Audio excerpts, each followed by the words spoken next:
Je suppose que je ne te voulais pas là-bas. Ma femme m'a enfermé dehors lors de la fête de remise de diplôme que j'avais moi-même payée, puis elle a publié une photo d'elle en train d'embrasser son patron, le remerciant d'avoir financé ses études de droit. Alors, je lui ai coupé chaque centime et j'ai vendu l'entreprise de ce dernier pour 180 millions d'euros. Je me suis présenté à la fête de remise de diplôme de l'école de droit de ma femme, que j'avais financée, pour trouver les portes verrouillées. J'ai appelé ma femme. Elle m'a dit que la fête s'était terminée il y a 2 heures. Je suppose que je ne te voulais pas là-bas, a-t-elle dit. Ensuite, j'ai vu la publication de ma femme sur ses réseaux sociaux remerciant son amant de bureau d'avoir sponsorisé son éducation. Alors je suis parti silencieusement, j'ai annulé tous les paiements, et j'ai vendu ma participation de 90% dans l'entreprise de son nouveau petit ami pour une valeur de 145 millions d'euros. Quelques minutes plus tard, mon téléphone s'est illuminé avec 156 appels en absence. Et quelqu'un a sonné à ma porte. J'étais donc là, au volant de ma Tesla Model S sur l'avenue des Champs-Élysées, me sentant plutôt bien. Ce soir devait être la fête de remise de diplôme de Léa dans ce lieu chic du Marais qui m'a coûté plus que le salaire annuel de la plupart des gens.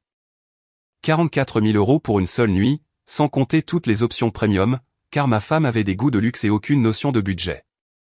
Non pas que ça m'importait. Diable, j'aurais payé le double juste pour voir son visage s'illuminer en entrant dans cet endroit.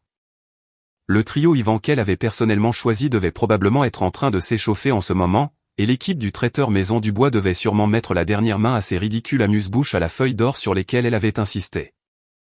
C'est une célébration qui n'arrive qu'une fois dans une vie, m'avait-elle dit en battant de ses magnifiques yeux marrons. Tout doit être parfait. Et comme le faux amoureux que j'étais apparemment, j'avais hoché la tête et sorti mon American Express Centurion sans hésiter. La circulation était étonnamment fluide pour un vendredi soir à Paris, ce qui aurait dû être mon premier signal d'alarme. D'habitude, se rendre dans le centre aux heures de pointe, c'est comme essayer de nager dans de la mélasse tout en étant attaqué par des chauffeurs de taxi en colère. Mais ce soir, tout roulait, presque trop facilement, si vous voyez ce que je veux dire. Je me suis garé devant le lieu de réception et j'ai tout de suite su que quelque chose n'allait pas. L'endroit était plus sombre que l'âme de mon ex-belle-mère. Pas de voiturier, pas de lumière chaleureuse se déversant sur le trottoir, aucun son de célébration résonnant de l'intérieur. Juste le silence et des ombres. Mon estomac a commencé à faire cette petite danse agaçante qu'il fait quand les choses sont sur le point de mal tourner. Je me suis garé et j'ai marché jusqu'à l'entrée principale, mes chaussures en cuir italien claquant sur le pavé comme un compte à rebours. Les portes étaient verrouillées. Pas juste verrouillées genre, nous sommes en retard. Verrouillées genre, personne n'a mis les pieds ici depuis des heures. J'ai pressé mon visage contre la vitre, formant une coupe avec mes mains pour bloquer le reflet du lampadaire. Vide. Complètement, totalement, atrocement vide. Mon téléphone était déjà dans ma main avant même que mon cerveau ne traite complètement ce que je voyais. Numéro 1 sur la numérotation rapide. Léa. Directement sur messagerie. Sa voix semblait vive et joyeuse. « Salut, vous êtes bien sur le portable de Léa. Je suis probablement trop occupé à être génial pour répondre en ce moment, alors laissez un message et je vous rappellerai quand je pourrai. » Même sa messagerie vocale était arrogante. J'aurais dû voir les signes avant-coureurs il y a des années. J'ai essayé encore et encore. À la 4e tentative, elle a finalement décroché. « Oh, salut bébé. » Sa voix était légère, presque musicale. Il y avait du bruit de fond, des rires, des tintements de verre, le genre de son qu'on s'attend à entendre lors d'une fête battant son plein. « Léa, où es-tu ? Je suis devant la salle et c'est complètement éteint. Les portes sont verrouillées. » Un silence. Puis ce rire, celui que je trouvais autrefois adorable, mais qui résonnait maintenant comme des ongles sur un tableau noir. « Oh, la fête s'est terminée il y a genre 2 heures. Je suppose que je ne te voulais pas là-bas. » Les mots m'ont frappé comme un train de marchandises transportant une cargaison de « C'est quoi ce bordel ? Comment ça, tu ne me voulais pas là-bas ? C'est moi qui ai tout payé. » Je sais. Et c'était magnifique. Tout le monde s'est merveilleusement bien amusé. Le trio Yvan était parfait. Excellent choix, d'ailleurs. Sa voix était si désinvolte, si terre à accent grave terre, comme si elle parlait de la météo ou commentait un bon repas au restaurant. Léa. C'est de la folie. Tu ne peux pas juste. Elle m'a raccroché au nez. Elle m'a littéralement raccroché au nez comme si j'étais un télévendeur essayant de lui refourguer une extension de garantie pour une voiture qu'elle ne possède pas. Je suis resté planté là, sur le trottoir, à fixer mon téléphone comme s'il m'avait personnellement trahi. Les voitures filaient. Les gens passaient avec leurs projets du vendredi soir, et la ville continuait de bourdonner comme si de rien n'était. Mais mon monde venait de basculer de son axe. C'est là que j'ai fait ma deuxième erreur de la soirée. J'ai ouvert Instagram. C'était là, posté il y a à peine 45 minutes.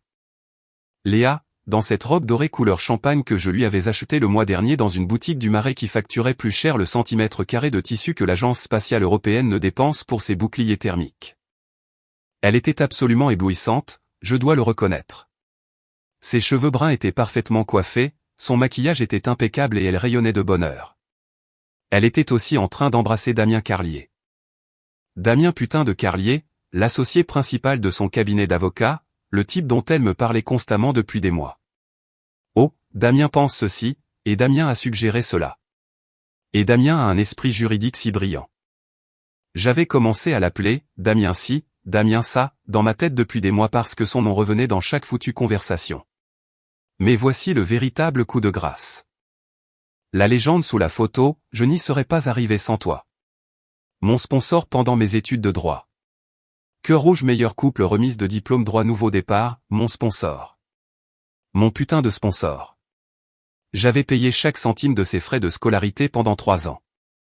J'avais couvert son loyer, les mensualités de sa voiture, ses virées shopping, ses voyages entre filles à Saint-Tropez et à Bordeaux. J'avais été son distributeur automatique sur pattes pendant toute notre relation, et elle remerciait Damien de l'avoir sponsorisé pendant ses études de droit, le gars qui n'avait probablement jamais rien payé de plus cher que sa commande Starbucks.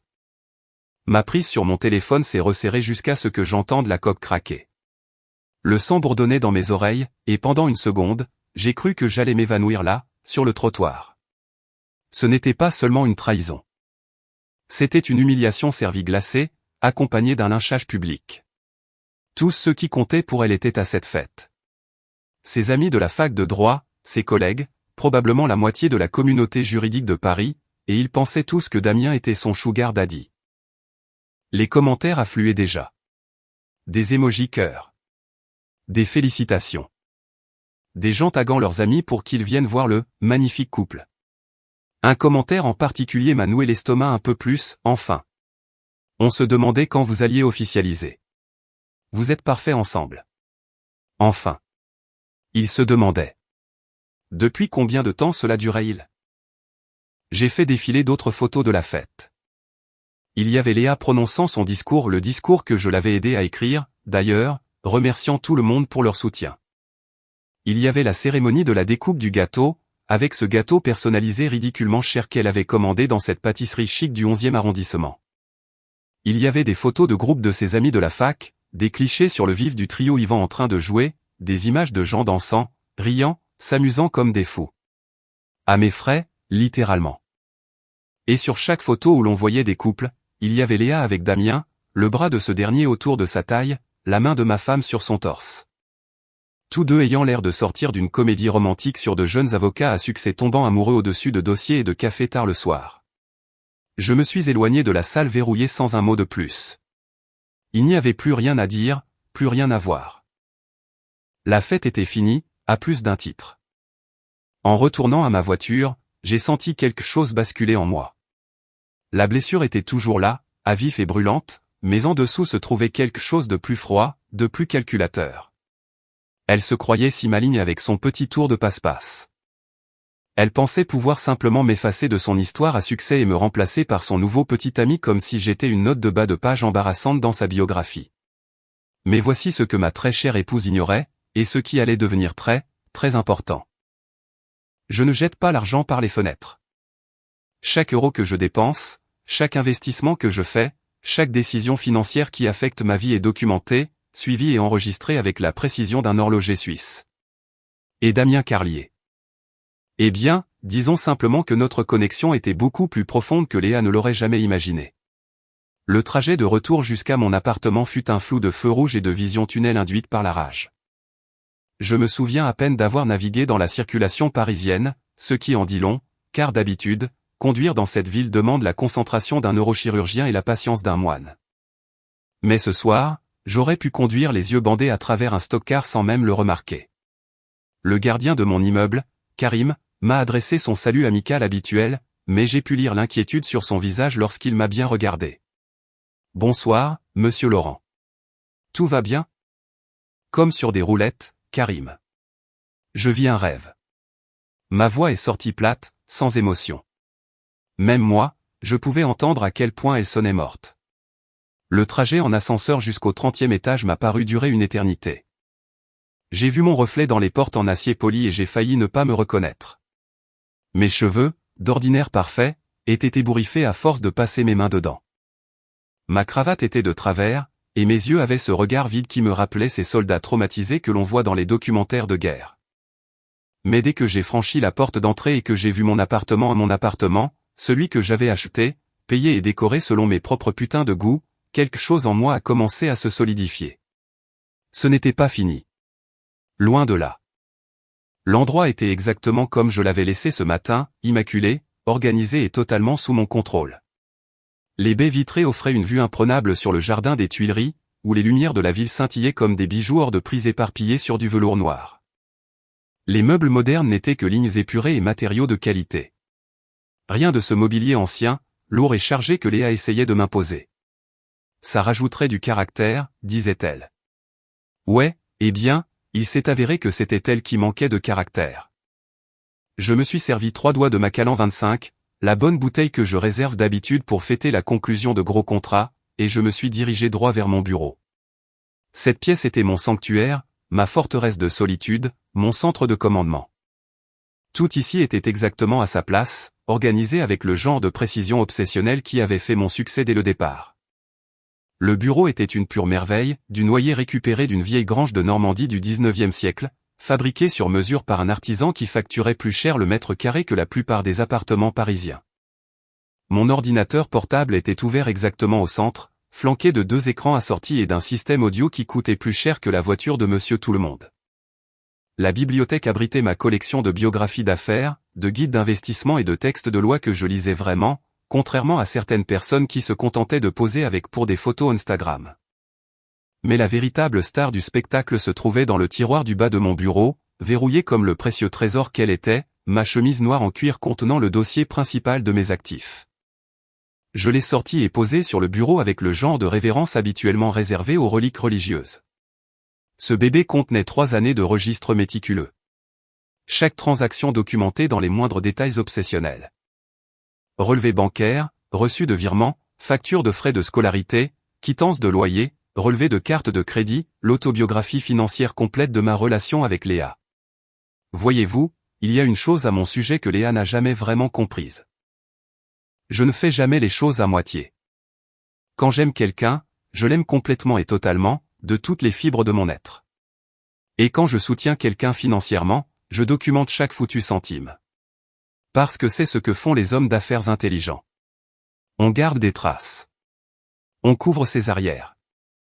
On s'assure de pouvoir prouver exactement ce qui s'est passé si les choses tournent mal. Et bon sang, qu'est-ce que les choses avaient mal tourné ce soir. J'ai ouvert le dossier et j'ai commencé à feuilleter les pages. Chacune d'entre elles était un rappel de ma générosité. Les frais de scolarité de l'école de droit, 165 000 € sur 3 ans, sans compter les livres, les fournitures et tous ces programmes d'études à l'étranger auxquels elle devait absolument participer. Le loyer mensuel de son appartement dans le Marais, 3 800 € pendant 36 mois. Les mensualités pour cette BMW qu'elle prétendait l'essentiel ou pour son réseautage, encore 1100 € par mois. Les indemnités pour le shopping, les dépenses de vacances, les additions de restaurants qui pourraient nourrir une petite ville dans la plupart des pays. Les chiffres étaient ahurissants, même pour moi. J'avais été la banque personnelle de Léa, distribuant de l'argent avec la générosité d'un gagnant du loto un peu éméché. Et elle m'avait remboursé en galochant son patron lors d'une fête que j'avais financée, avant de le créditer publiquement comme son bienfaiteur. Mais c'est là que ça devient intéressant, et que l'ignorance totale de Léa concernant mes affaires professionnelles allait lui exploser à la figure. Il y a environ 18 mois, elle était venue me voir avec une histoire à pleurer concernant Damien. Le pauvre gars luttait pour lancer son cabinet de conseil juridique. Il avait de grands rêves mais pas de capital. Sa famille lui avait coupé les vivres après une dispute sur ses choix de carrière. Il est brillant, m'avait dit Léa, mais il a juste besoin que quelqu'un croie en lui.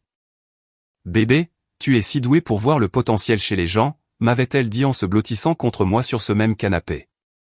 Damien a une vision incroyable pour révolutionner les services juridiques d'entreprise. Il lui faut juste quelqu'un avec ton sens des affaires pour que ça se concrétise. Elle avait battu de ses longs cils et m'avait fait ce sourire qui me faisait autrefois flancher les genoux. Peut-être pourrais-tu le rencontrer. Juste pour un café, rien d'engageant. Je pense que vous vous entendriez super bien.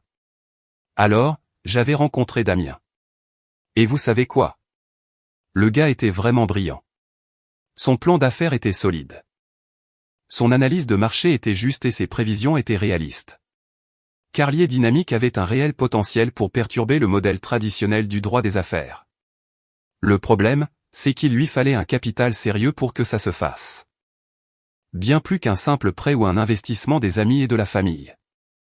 C'est là que j'ai abattu mes cartes. J'ai proposé de financer entièrement Carlier Dynamics. Capital d'amorçage complet, dépenses de fonctionnement, locaux, salaire des employés, budget marketing, la totale. En échange, je voulais 90% des parts de l'entreprise. Damien conserverait 10% et occuperait le poste de PDG, mais je serais l'actionnaire majoritaire avec le contrôle total des droits de vote. C'était un accord équitable, plus qu'équitable, en fait. La plupart des investisseurs en capital risque auraient exigé 95% pour ce niveau d'investissement. Mais j'aimais bien le gars. Surtout, je voulais faire plaisir à Léa en aidant son ami. Les papiers étaient en béton armé, rédigés par les meilleurs avocats d'affaires que l'argent puisse acheter. Damien avait tout signé sans hésiter, probablement parce qu'il était trop foutrement reconnaissant d'avoir enfin quelqu'un qui le prenait au sérieux. Et juste comme ça, j'étais devenu le propriétaire silencieux de ce qui était maintenant une entreprise de 145 millions d'euros. Carlier Dynamics avait décollé comme une fusée au cours de l'année et demie écoulée. Ils avaient décroché des contrats majeurs avec des entreprises du CAC 40, ouvert des bureaux dans 3 villes et étaient courtisés par plusieurs sociétés de capital investissement en vue d'une acquisition. La presse économique qualifiait Damien de visionnaire juridique et de force perturbatrice dans le conseil aux entreprises. Ce qu'il ne savait pas, ce que personne ne savait, à part moi, Damien et nos avocats, c'était que Damien Carlier était essentiellement un employé très bien payé travaillant pour moi. Il dirigeait les opérations quotidiennes, prenait des décisions stratégiques et récoltait tous les lauriers en public. Mais à la fin de la journée, je possédais cette entreprise de la cave au grenier. Et maintenant, assis dans mon bureau avec cette photo Instagram gravée sur mes rétines, j'ai réalisé que j'avais quelque chose de bien mieux que des sentiments blessés. J'avais un moyen de pression. J'ai ouvert mon ordinateur portable et navigué vers la plateforme privée d'échange de capitaux où les actions de Carlier Dynamics pouvaient être négociées entre investisseurs qualifiés. La valeur marchande actuelle, 160,4 millions d'euros. Ma participation de 90% valait environ 145 millions d'euros. À quelques millions près, selon les fluctuations du marché. Il y avait déjà 3 offres d'acquisition sérieuses en attente dans ma boîte de réception. 2 sociétés de capital investissement et un grand conglomérat de conseil, offrant tous des prix mirobolants pour une vente immédiate. Je pouvais liquider la totalité de ma position ce soir même si je le voulais. Juste cliquer sur quelques boutons et repartir avec assez d'argent pour acheter une petite île quelque part. L'ironie était presque trop belle. Elle se croyait si intelligente en créditant Damien comme son sponsor dans cette publication Instagram. Elle n'avait aucune idée que son précieux Damien était essentiellement mon employé, que toute sa success story reposait sur mon investissement, que son esprit juridique brillant n'avait pu s'épanouir que parce que je lui en avais donné les bases financières. Je me suis adossé dans mon fauteuil et j'ai pris une autre gorgée de whisky. La brûlure était agréable. Clarifiante. Pour la première fois depuis que je m'étais tenu devant cette porte verrouillée, je commençais à me retrouver. Pas le mari blessé et trahi qu'on avait fait passer pour un con devant la moitié de la communauté juridique parisienne, mais l'homme d'affaires calculateur qui avait bâti sa propre fortune en ayant toujours 3 coups d'avance sur tout le monde. Elle voulait jouer à des jeux. Elle voulait réécrire l'histoire et prétendre que je n'avais jamais existé. Elle voulait m'humilier publiquement tout en construisant sa nouvelle idylle sur les fondations que j'avais fournies. Très bien. Que le jeu commence. Mais on allait jouer selon mes règles. Vous connaissez ce sentiment quand vous vous tenez au bord d'une falaise, ce moment où vous pourriez soit reculer vers la sécurité, soit faire le grand saut dans l'inconnu? C'est exactement là que je me trouvais à 2h47 du matin, le regard fixé sur l'écran de mon ordinateur portable, le curseur planant au-dessus des boutons qui allaient tout changer. Le Macallan avait fait son effet. Les contours tranchants de ma colère s'étaient adoucis en quelque chose de bien plus dangereux. Une fureur froide et calculatrice. J'avais passé les 4 dernières heures à passer en revue chaque lien financier qui me rattachait à la vie parfaite de Léa. Et laissez-moi vous dire, la toile était plus complexe que le tableau en liège d'un théoricien du complot. Mais je suis un gars méthodique. On ne bâtit pas un portefeuille de plusieurs millions d'euros en prenant des décisions irréfléchies, même quand sa femme infidèle vient de servir votre dignité sur un plateau d'argent à la moitié de l'élite juridique parisienne. J'ai donc commencé petit, avec les artères qui nourrissaient son mode de vie, avant de passer aux organes vitaux. D'abord, les prestataires de la fête de remise de diplôme. Mes doigts ont volé sur le clavier pour me connecter à mon portail bancaire professionnel. Le paiement de la salle de réception, annulé, avec un litige déposé pour « service non rendu tel que convenu ». L'équipe du traiteur Maison Dubois, même traitement. Le trio Yvanquel avait personnellement choisi, leur chèque était sur le point d'être bloqué plus vite qu'un adolescent essayant d'utiliser une fausse carte d'identité dans un bar. Techniquement, les services avaient été rendus, mais pas à moi, puisque j'avais apparemment été persona non grata à la propre fête de ma femme. Mais c'est ça la beauté du droit des contrats, il y a toujours une échappatoire si on sait où chercher. Le contrat de location stipulait spécifiquement que l'événement était pour la célébration de « Monsieur et Madame Laurent ». Et puisque Monsieur Laurent n'avait pas été invité, les termes avaient été matériellement violés. Je pouvais presque entendre les coups de fil qui allaient avoir lieu dans quelques heures. Les gérants de la salle se démenant pour expliquer à leur patron pourquoi ils avaient organisé une fête sans être payés. Les fournisseurs du traiteur se demandant comment ils allaient expliquer le chèque en bois à leurs propres fournisseurs. Le trio Yvan ne s'en rendrait probablement pas compte avant d'essayer d'encaisser leur paiement la semaine suivante. Mais quand ce serait le cas, ça allait être une conversation très amusante. Ensuite sur le bio, la carte American Express professionnelle de Léa.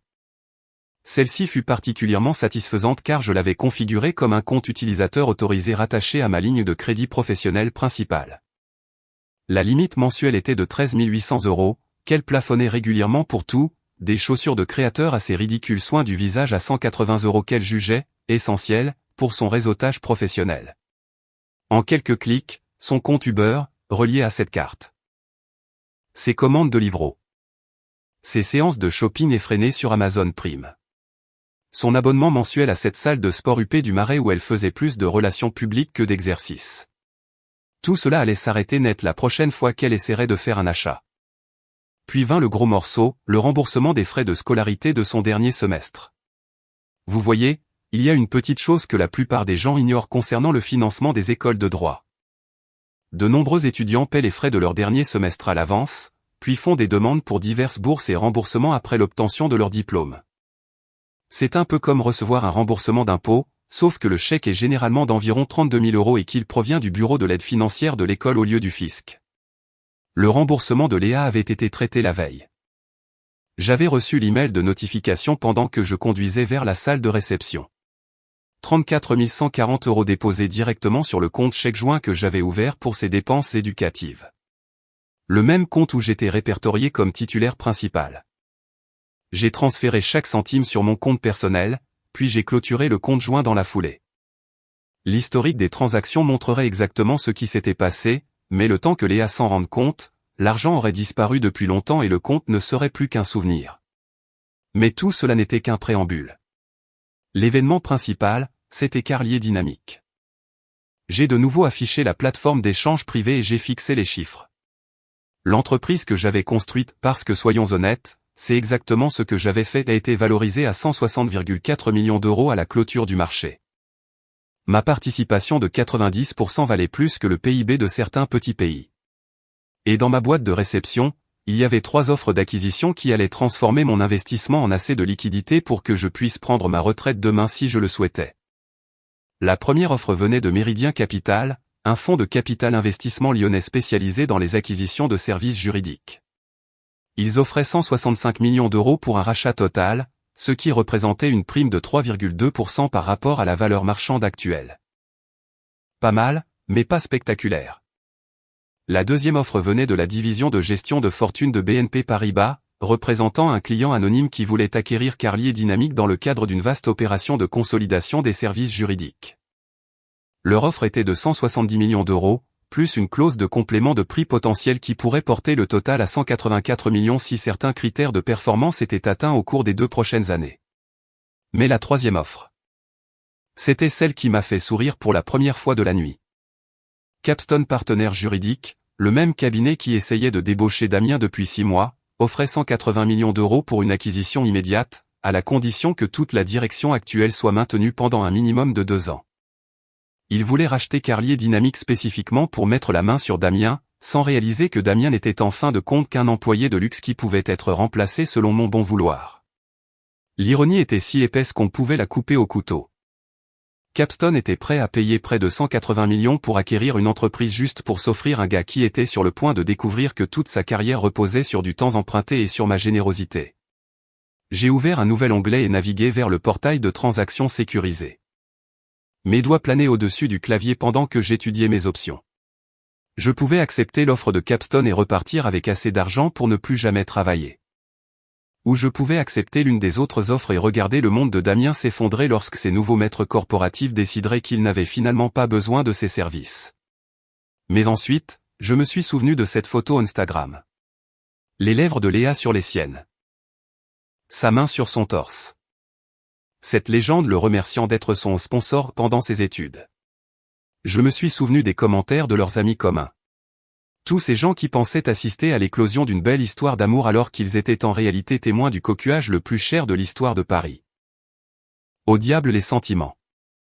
J'ai cliqué sur l'offre de Capstone et appuyé sur « Accepter les termes ». La transaction prendrait 48 heures pour être entièrement traitée, mais mes actions étaient maintenant verrouillées pour 180 millions d'euros. Lundi matin, je ne serais plus propriétaire de Carlier Dynamics, et Damien travaillerait pour des gens qui avaient payé le prix fort pour une entreprise qu'il pensait qu'il contrôlait. La beauté de la chose, c'est que Damien ne saurait probablement jamais ce qui l'avait frappé. Il se réveillerait lundi matin en pensant qu'il était toujours le PDG visionnaire de son cabinet de conseil à succès.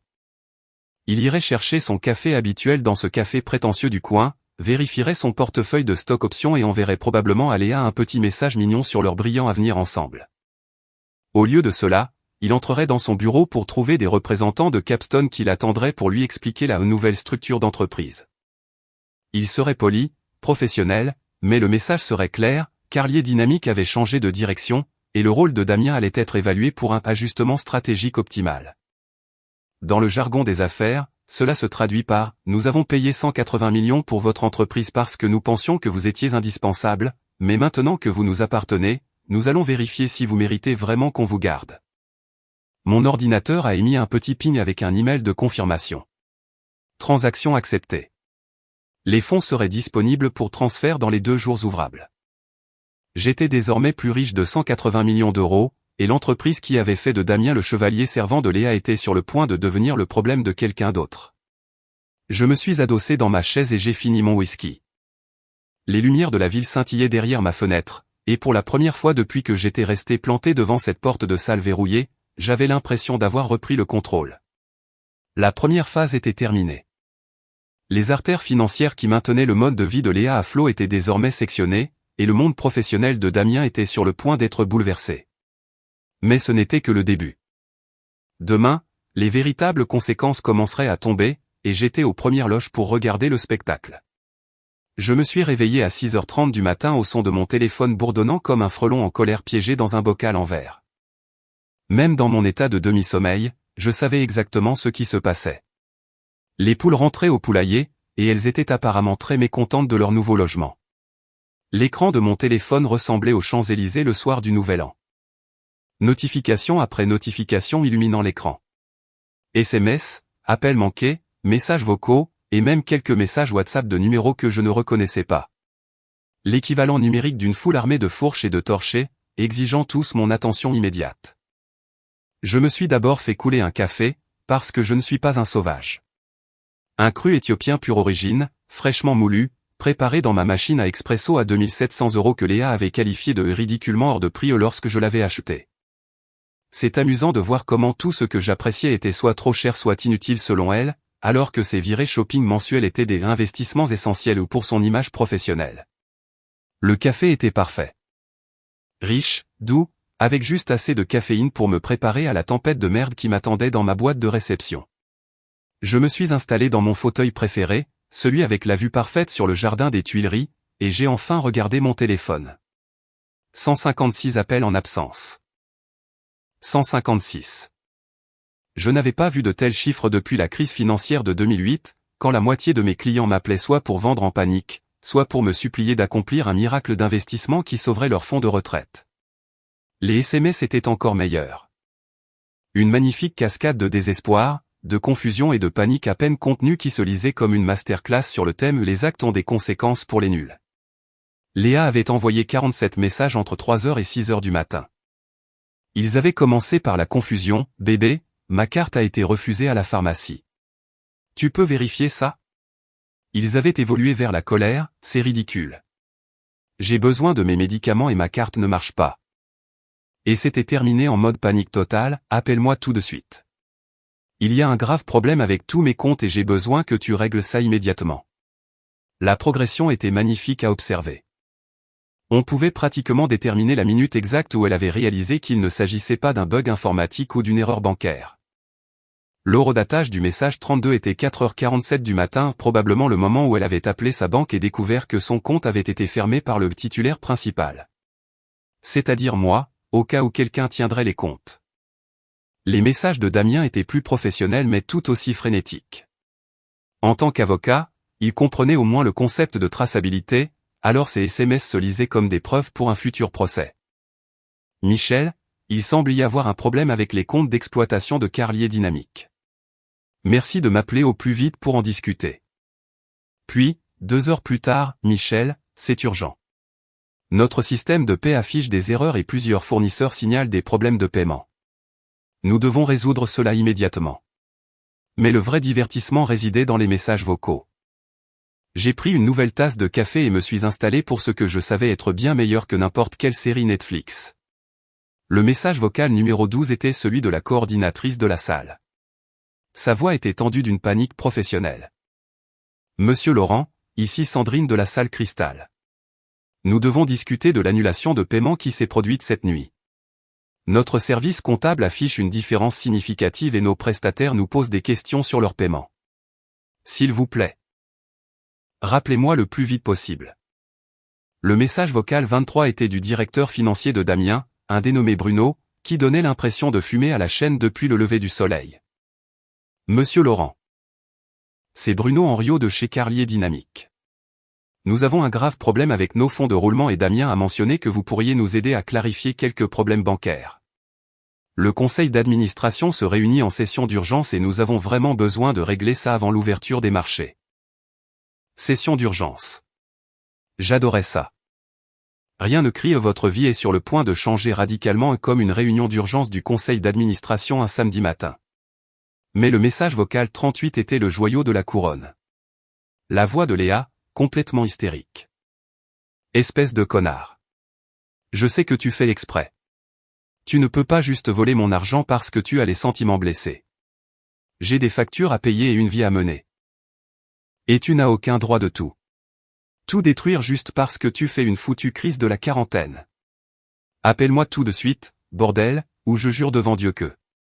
Le message s'est coupé net. Probablement parce qu'elle avait dépassé le temps limite. Une crise de la quarantaine. C'est comme ça qu'elle appelait ça. Comme si ma réponse parfaitement raisonnable au fait d'être publiquement humilié et financièrement cocufié était une sorte d'épisode psychiatrique nécessitant sa patience et sa compréhension. J'en étais au message vocal 45 quand on a sonné à la porte. Karim avait dû m'appeler depuis le hall, mais j'avais été trop distrait par ce naufrage numérique pour répondre à mon téléphone fixe. J'ai marché jusqu'à la porte d'entrée et j'ai regardé par le Judas, m'attendant presque à voir Léa avec cette expression de « il faut qu'on parle », qui avait précédé chaque grande dispute de notre mariage. Au lieu de cela, c'était Chloé Martin, l'assistante personnelle de Léa. La pauvre Chloé avait l'air d'être passée dans un mixeur réglé sur dévastation émotionnelle. Ses cheveux d'habitude parfaits étaient tirés en arrière en une queue de cheval désordonnée. Elle portait les mêmes vêtements que la veille, et elle serrait son téléphone comme s'il s'agissait de sa seule bouée de sauvetage. J'ai ouvert la porte et me suis appuyé contre l'encadrement, ma tasse de café à la main. Chloé. C'est inattendu. Tu ne fais pas des horaires de bureau d'habitude? Monsieur Laurent, je suis tellement désolé de vous déranger si tôt. Mais...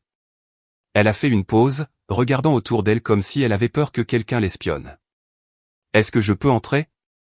Il y a une situation. Je me suis écarté et lui ai fait signe d'entrer. Chloé avait toujours été efficace, professionnelle, et d'une honnêteté rafraîchissante face aux exigences les plus déraisonnables de Léa. Si quelqu'un méritait de ne pas se retrouver pris entre les tirs croisés de ma guerre nucléaire conjugale, c'était bien elle. Elle m'a suivi dans le salon, refusant mon offre de café d'un vague geste tremblant de la main.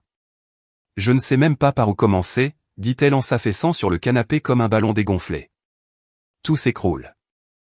Définis tout, ai-je répondu en me réinstallant dans mon fauteuil avec l'intérêt désinvolte de quelqu'un qui regarde un documentaire animalier sur les prédateurs. L'after de la remise des diplômes a été fermé au milieu de la nuit parce que le chèque de la salle a été rejeté. Les gens étaient encore en train de danser quand la sécurité est entrée pour dire à tout le monde de partir. Léa était mortifiée. Je veux dire? Absolument mortifiée. Certains associés de son cabinet étaient là et ils ont dû la voir se faire escorter par la sécurité du bâtiment.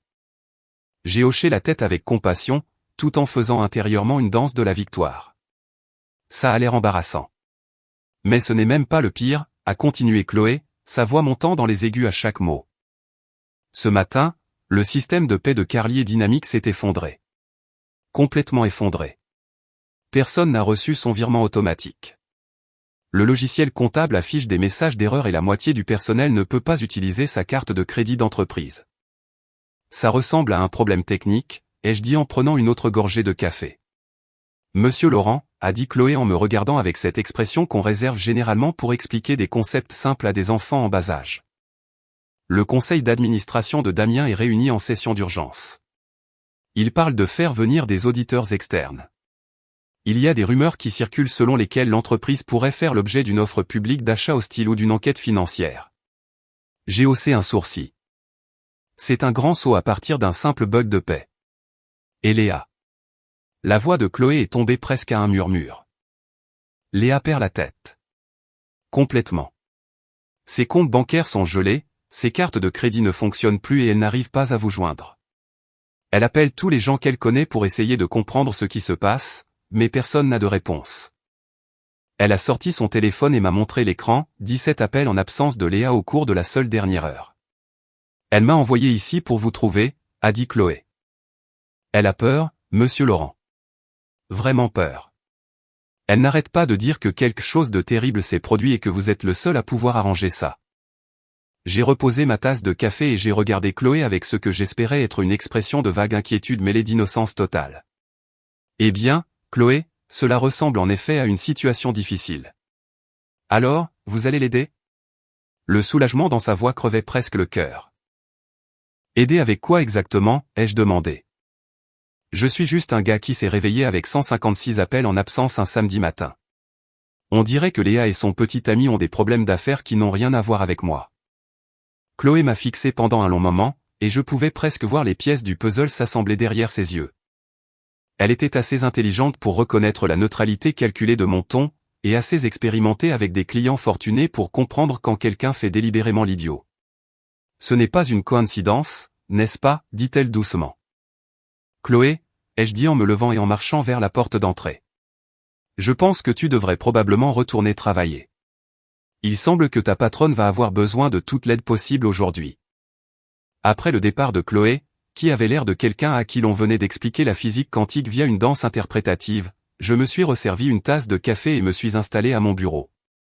Le divertissement matinal avait été délicieux, mais il était temps de se mettre au travail. Le vrai travail. Celui qui exige du papier à en-tête, une précision juridique, et des clauses qui feraient pleurer d'admiration les avocats d'affaires. J'ai sorti une feuille de ma papeterie personnelle, un papier crème épais avec mon nom gravé en encre bleue marine.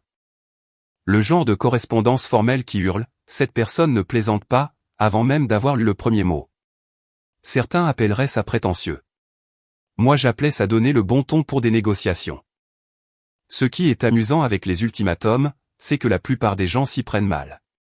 Ils deviennent émotifs, Ils se mettent à crier, ils profèrent des menaces qu'ils ne peuvent pas mettre à exécution. Mais un ultimatum vraiment efficace devrait se lire comme un contrat commercial, car c'est exactement ce qu'il est, un contrat où l'une des parties détient toutes les cartes et où l'autre a le choix entre accepter des conditions terribles ou affronter des conséquences pires encore. Je me suis fait craquer les doigts et j'ai commencé à taper.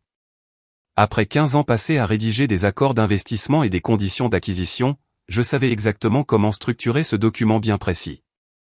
A. Léa Laurent et Damien Carlier de Michel Laurent Objet, conditions de résolution des récentes perturbations financières date du jour. Les sous-signés reconnaissent que les récentes irrégularités financières ont créé des désagréments pour les deux parties susmentionnées.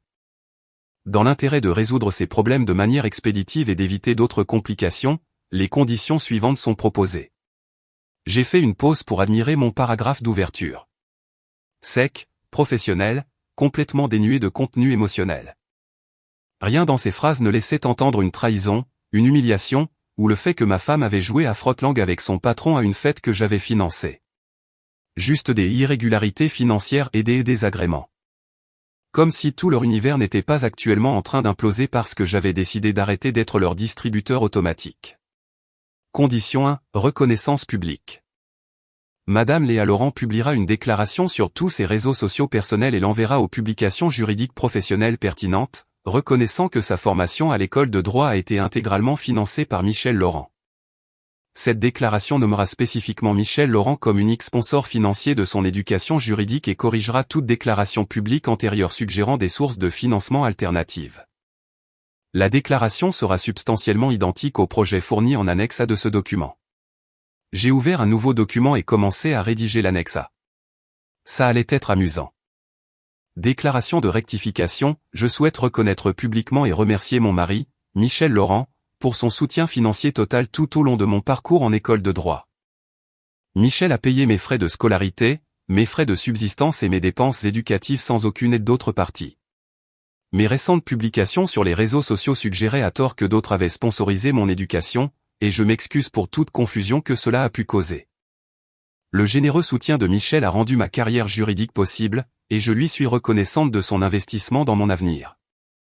Court, direct, et totalement humiliant pour quelqu'un qui venait de passer les 6 derniers mois à dire à tout le monde que Damien était son mentor et son inspiration. Le milieu juridique aimait encore plus les ragots que les stars de télé-réalité aimaient la chirurgie esthétique. Alors cette petite correction ferait le tour de tous les apéros du barreau pendant des mois. Retour au document principal. Condition 2, démission exécutive. Monsieur Damien Carlier remettra sa démission de toutes ses fonctions au sein de Carlier Dynamique, avec effet immédiat dès la signature de cet accord. Monsieur Carlier renoncera à toute réclamation concernant des indemnités de départ, des stock options ou toute autre compensation au-delà de son salaire gagné jusqu'à son dernier jour d'emploi.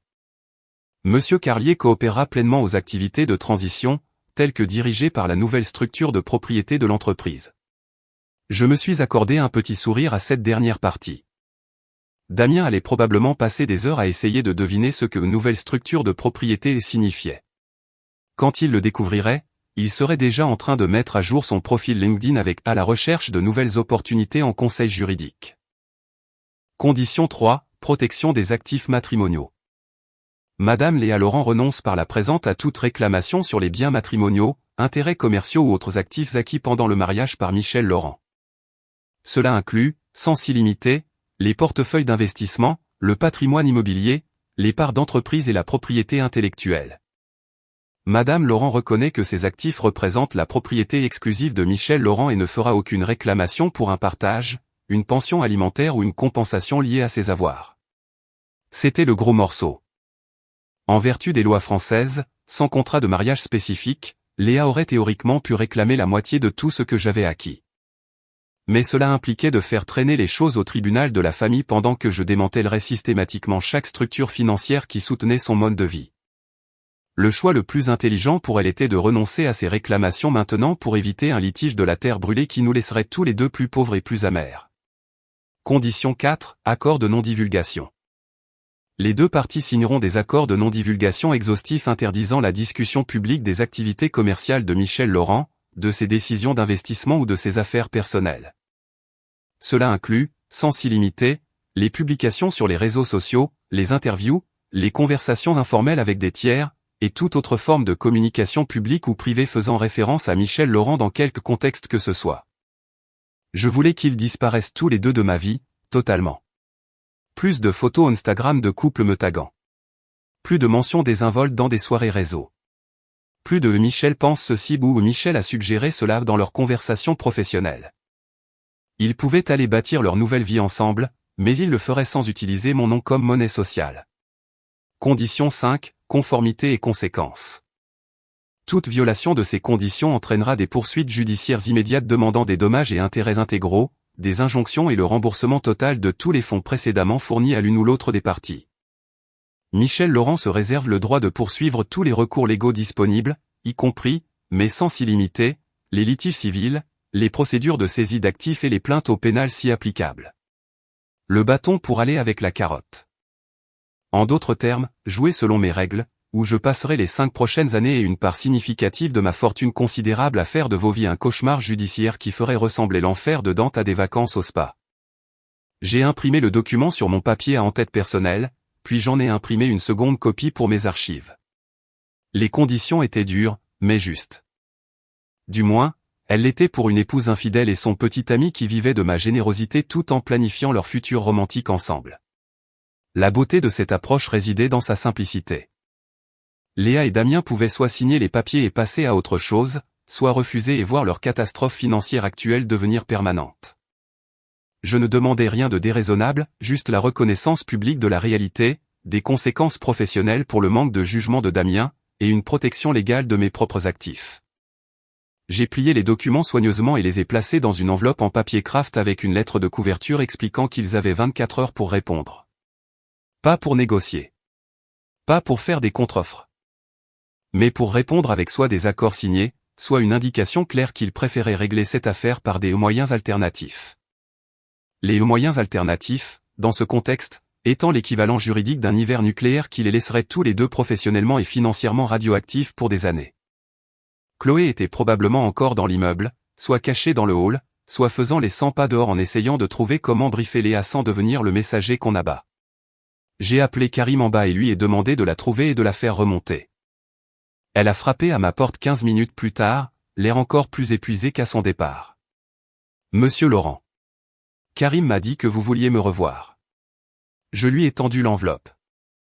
J'ai besoin que tu remettes ça à Léa en main propre. Pas par email, pas par SMS, pas laissé au gardien.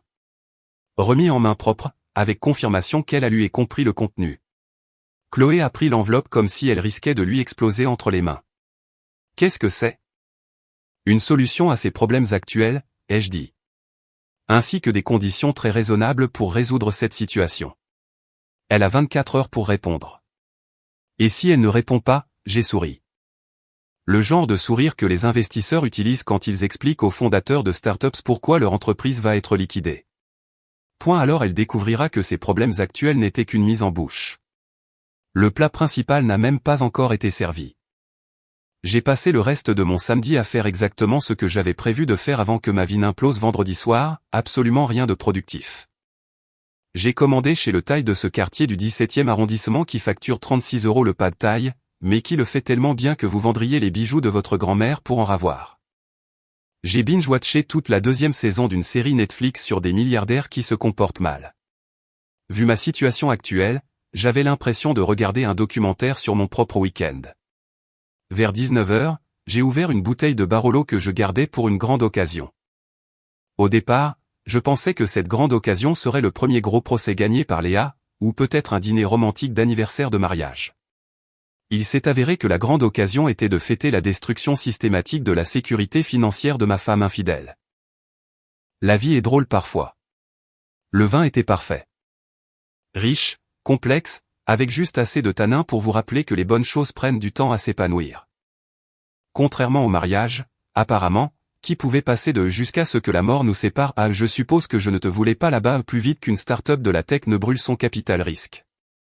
Mon téléphone était resté miséricordieusement silencieux depuis que Chloé était partie avec l'enveloppe. Soit Léa prenait son temps pour lire mes conditions, soit elle était cloîtrée quelque part. En train de faire le genre de dépression nerveuse qui nécessite plusieurs boîtes de mouchoirs et au moins une amie prête à écouter en boucle 3 heures de « mais je ne comprends pas comment c'est arrivé ».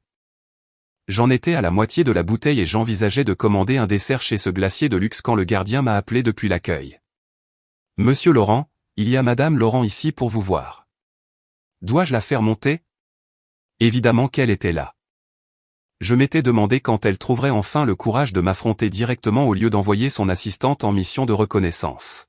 « Faites-la monter, Karim. » « Merci. » Je n'ai pas pris la peine de me changer ni de ranger l'appartement. Si Léa voulait avoir cette conversation, nous allions l'avoir selon mes règles, dans mon espace, avec moi tenant toutes les cartes. D'ailleurs, elle m'avait déjà vu en jogging et t-shirt d'école de commerce. Bien que, je l'admets, les fois précédentes n'impliquaient pas que je sois en train de démanteler systématiquement toute sa structure de soutien financier. On frappa à ma porte exactement 4 minutes plus tard, juste le temps de prendre l'ascenseur et d'hésiter un instant dans le couloir pour rassembler son courage. J'ai ouvert et j'ai posé les yeux pour la première fois sur ma femme depuis qu'elle avait décidé de créditer son petit ami comme bienfaiteur. Elle avait une mine affreuse. Ses cheveux, d'ordinaire si parfaits, étaient lâchés et sales, avec cette texture grasse et raplapla qui vient après avoir passé trop de temps allongée dans un lit à fixer le plafond. Le maquillage de créateur sans lequel elle ne sortait jamais était totalement absent, laissant son visage pâle et bouffi autour des yeux. Elle portait toujours les mêmes vêtements de la veille, cette robe dorée couleur champagne de la photo Instagram, sauf qu'elle était maintenant froissée et tachée de ce qui ressemblait soit à du café, soit à du vin, soit à des larmes. « Je peux entrer ?» demanda-t-elle, la voix à peine au-dessus d'un murmure. Je me suis écarté sans dire un mot. Qui avait-il à dire? Bienvenue dans les conséquences de tes actes? Waouh, tu as la tête de quelqu'un qui vient de découvrir que la sécurité financière n'est pas un droit acquis. Parfois, le silence est plus dévastateur que n'importe quelle réplique cinglante. Elle entra dans le salon comme quelqu'un qui traverse un champ de mines, regardant l'appartement dans lequel elle vivait depuis 3 ans comme si elle ne l'avait jamais vu auparavant. Peut-être remarquait-elle enfin que chaque meuble, chaque œuvre d'art, chaque appareil électroménager hors de prix avait été acheté avec mon argent. Ou peut-être essayait-elle simplement de trouver comment entamer la conversation avec le mari qu'elle avait publiquement humilié moins de 24 heures plus tôt. « J'ai reçu ton document », dit-elle en s'affaissant sur le canapé où elle s'était blottie contre moi d'innombrables fois pendant que nous planifions notre avenir. À l'époque où je pensais que notre avenir impliquait de vieillir ensemble au lieu de s'éloigner à coups de légendes Instagram. Je m'en doutais, vu que tu es ici au lieu d'être chez Damien. Je suis resté debout, appuyé contre la baie vitrée, mon verre de vin à la main. La dynamique de pouvoir compte dans les négociations, et je voulais qu'elle lève les yeux vers moi pour cette conversation. Michel, j'ai besoin que tu comprennes quelque chose. Elle utilisait sa voix d'avocate, ce ton calme et raisonnable qu'elle s'était entraînée à avoir pour ses plaidoiries et ses réunions clients. Ce qui s'est passé à la fête. Ça ne devait pas te blesser. J'ai failli m'étouffer avec mon vin. Ça ne devait pas me blesser. Tu organises une fête de remise de diplôme que je paie. Tu ne m'invites pas. Tu roules des pelles à ton patron devant tous les gens que nous connaissons. Et ensuite, tu le remercies publiquement d'avoir financé ton éducation. Mais d'une manière ou d'une autre. Ce n'était pas censé me blesser. Je juste. Elle s'interrompit, passant ses mains dans ses cheveux sales. Je ne te voulais pas là-bas. Avec mes amis. Tes amis. J'ai répété les mots comme si j'essayais de comprendre une langue étrangère. Les mêmes amis qui ont mangé dans des restaurants que j'ai payés, bu du vin que j'ai acheté, célébré tes réussites que j'ai financées. Très bien. Alors explique-moi, Léa. Parce que de là où je me tiens, on dirait que tu montes une arnaque depuis 3 ans. Ou tu me laisses tout payer pendant que tu planifies ta porte de sortie avec Damien. Elle se leva brusquement, faisant les 100 pas vers la cuisine comme un animal en cage. Tu ne comprends pas la pression que je subissais. Tu sais ce que ça fait d'être la femme qui ne peut rien se payer par elle-même? Que tout le monde sache que son mari paie absolument tout? Alors ta solution a été de faire croire que ton petit ami payait tout à ma place. Ce n'est pas mon petit ami. Les mots sont sortis de manière aiguë et défensive. Damien et moi sommes justes. C'est compliqué. J'ai ri, et même moi, j'ai entendu à quel point c'était glacial. Compliqué, vraiment?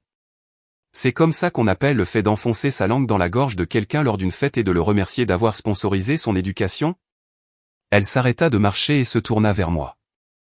J'ai fait une erreur, d'accord? Je me suis laissé emporter par le moment et j'ai dit une connerie sur Instagram. Mais ça ne te donne pas le droit de détruire ma vie entière. Détruire ta vie.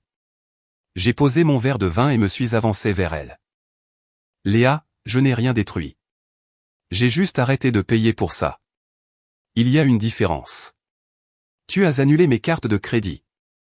Tu as fermé mes comptes bancaires. Elle fit un grand geste en direction de l'appartement. Tu as tout coupé. Je ne peux même pas faire les courses. Bienvenue dans l'âge adulte, ai-je répondu. La plupart des gens doivent réellement gagner de l'argent avant de pouvoir le dépenser. Un concept révolutionnaire, je sais.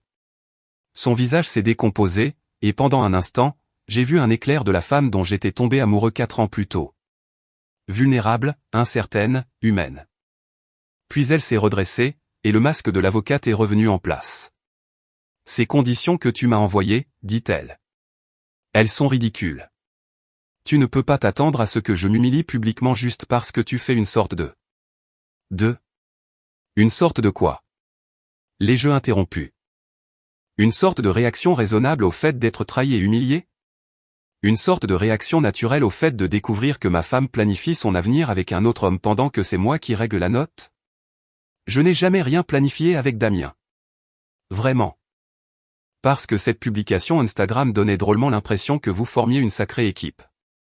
Je n'y serais pas arrivé sans toi. Mon sponsor pendant mes études. Emoji cœur. Le message est plutôt clair, maître. Elle pleurait maintenant. De vilains sanglots qui la secouaient, qui coulaient sur ses joues et s'écrasaient sur cette robe dorée couleur champagne. Je me sentais juste éclipsé par toi. J'avais l'impression de ne pas pouvoir avoir un seul succès qui m'appartienne vraiment. Comme si tout ce que j'accomplissais n'était dû qu'à ton argent. Et donc tu as décidé d'en donner le crédit à Damien à la place. Je ne voulais pas que ça se passe comme ça. Mais c'est bien comme ça que ça s'est passé. Je suis retourné à la fenêtre, fixant les lumières de la ville qui brillaient comme des diamants éparpillés. Tu as fait des choix, Léa. Tu as choisi de ne pas m'inviter à ta fête. Tu as choisi d'embrasser Damien devant tout le monde. Tu as choisi de le remercier publiquement pour quelque chose que j'ai payé. Et maintenant, tu vas devoir vivre avec les conséquences de ces choix. Elle m'a suivi jusqu'à la fenêtre, se tenant assez près pour que je sente son parfum mêlé à l'odeur du désespoir et des regrets. Michel, je t'en prie. Je sais que j'ai merdé. Mais on peut arranger ça. On peut suivre une thérapie. On peut surmonter ça ensemble. Tu n'es pas obligé de tout détruire. Je me suis tourné pour la regarder. Cette femme que j'avais aimée au point de la soutenir entièrement, d'investir en elle, de lui confier mon cœur et mon portefeuille. Ces conditions dans l'enveloppe sont non négociables, Léa. Soit tu les signes, soit tu vas apprendre à quoi ressemble la vie quand ce n'est pas moi qui la subventionne. Et si je les signe, qu'est-ce qui se passe ensuite? Ensuite, toi et Damien pourrez aller construire la vie que vous voudrez ensemble. Mais pas avec mon argent, et sans que mon nom soit rattaché à votre success story. Elle m'a dévisagé pendant un long moment, essayant probablement de déterminer si je bluffais. Ce n'était pas le cas. L'ancien Michel, celui qui croyait à l'amour, au partenariat et à l'idée de construire une vie à deux, était mort quelque part entre cette porte d'entrée verrouillée et ce post Instagram. Le nouveau Michel était d'abord un homme d'affaires. Et les hommes d'affaires ne concluent pas d'accord avec des gens qui ont déjà prouvé qu'on ne pouvait pas leur faire confiance.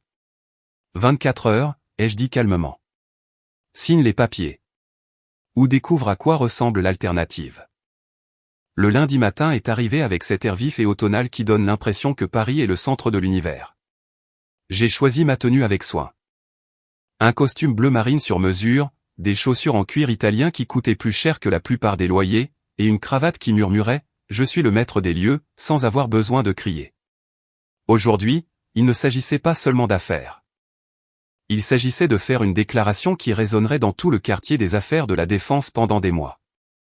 Le siège de Carlier Dynamique, situé sur l'avenue Hoche, était l'un de ces immeubles de bureaux en verre étincelant qui hurlent « On a réussi » à tous les passants. Cet étage d'acier et d'ambition, avec l'entreprise de Damien occupant tout le 3e étage. Je n'étais venu ici qu'une seule fois, il y a environ 6 mois, quand Damien avait insisté pour me faire visiter notre empire en expansion. Notre empire. Si seulement il savait. J'ai traversé le hall d'entrée comme si l'endroit m'appartenait à ceux qui, jusqu'à il y a environ 18 heures, était techniquement le cas. L'agent de sécurité m'a reconnu et m'a laissé passer sans les formalités habituelles du badge visiteur.